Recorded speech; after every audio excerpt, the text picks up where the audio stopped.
மோடியை ராமரும் கைவிட்டிருக்கிறார், விவேகானந்தரும் நிராகரித்திருக்கிறார். விரைவில் மோடியை பொறுத்தவரையில் அந்த மாநில அவருக்கு ஒரு ரூம் ரெடி ஆகி கொண்டிருக்கிறது, அங்கே அவர் செல்வார். ஒன்றிய பிரதமராக இருந்த நரேந்திர மோடி அவருடைய பொய்யும் புரட்டும் பித்தலாட்டத்திற்கும் கிடைத்த ஒரு மரண அடிதான் இந்த 40 தொகுதியிலும் திராவிட முன்னேற்ற கழகத்தின் கூட்டணி பெற்றிருக்கக்கூடிய வெற்றி.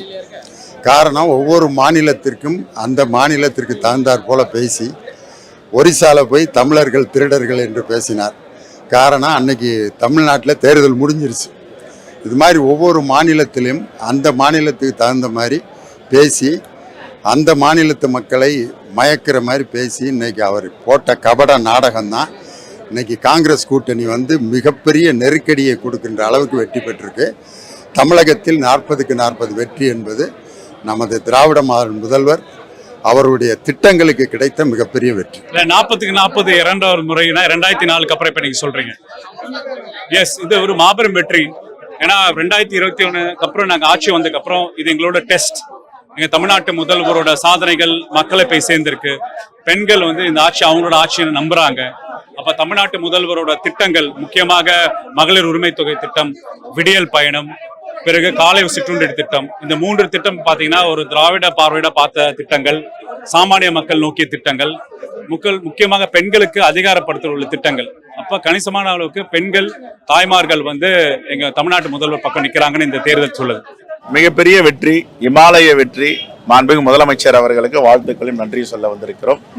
பாஜகவும் RSS சித்தாந்தமும் தமிழ்நாட்டு மண்ணில் நிராகரிக்கப்பட்டு இருக்கிறது. பிஜேபி வேண்டாம், மோடி வேண்டாம், மோடிக்கு பாபா என்று எங்கள் தலைவர் ராகுல் காந்தி சொன்னதை இந்திய தேசத்து மக்கள் உணர்த்தியிருக்கிறார். கண்டிப்பாக ஸ்டாலின் அவர்களுடைய உழைப்பும், உதயநிதியினுடைய உழைப்பும், மற்ற கூட்டணி கட்சிகளுடைய உழைப்பும் இதற்காக பாடுபட்டு இருக்கின்றார்கள். ராகுல் காந்தி பிரியங்காவுடைய அந்த பரப்புரைகள் மக்களிடையே சென்று சேர்ந்திருக்கின்றது. பாகிஸ்தான் ஆதரிக்குதுன்னு சொன்னாங்க, ராமர் ஆதரிக்கிறாருன்னு சொன்னாங்க, விவேகானந்தர் ஆதரிக்கிறாருன்னாங்க, தாலியை பறித்து கொடுப்பார்கள் சொன்னாங்க, 2 எருமை இருந்தா 1 எருமையை கொடுத்துருவாருன்னாங்க, 2 அறை இருந்தா 1 இறை.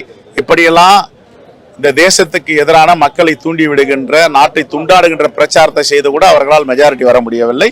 இந்திய தேசிய மக்கள் பாஜகவை நிராகரித்திருக்கிறார்கள். அங்க விருதுநகர்லயும் விஜயகாந்த் சமூகத்தை சேர்ந்தவர்கள் கூடுதலாக இருப்பதனால தான் விஜயகாந்த் மகன் அந்த தொகுதியிலே போய் நின்னார். அப்போ விஜயகாந்த் எப்படி பாக்குறாங்க, மற்றவங்க விஜயகாந்த் நடிக்கிறா பாக்குறாங்க. அப்படி இருந்தாலும் கூட அந்த சமூகத்தை சேர்ந்தவங்க நமக்கான ஒரு ரைக்கான ஒரு தலைவராக உருவானாரு, அதுக்கப்புறம் இவர் வருவாரு அப்படிங்கிற எண்ணம் அது கூட வினையாற்றி இருக்கலாங்கிறதுனால அது கூடுதலாக வந்திருக்குது.